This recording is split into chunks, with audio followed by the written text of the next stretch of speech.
जो शोहर को इसलिए छोड़ देती है ना कि वो उनकी रिस्पेक्ट नहीं करता, उनको ज़माने की ठोकरें खाते हुए भी देखा है।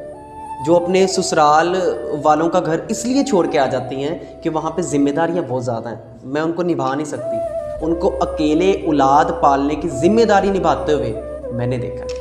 वो औरतें अदालतों से डिवोर्स ले लेती हैं ना, मैंने उनको रुजू के लिए तड़पते हुए भी देखा है। मुझे बल्कीस ईदी की एक बात बहुत ज़्यादा पसंद है, मैं चाहूँगा उसको भी यहाँ पे कोट करूँ।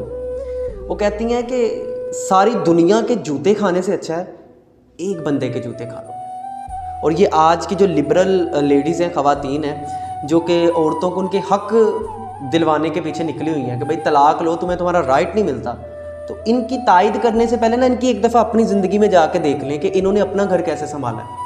एक दफ़ा देख लें। मैं तलाक के ख़िलाफ़ नहीं हूँ, शरई हक़ है, अल्लाह ने आपको इसका हक़ दिया है, लेकिन ये आखिरी ऑप्शन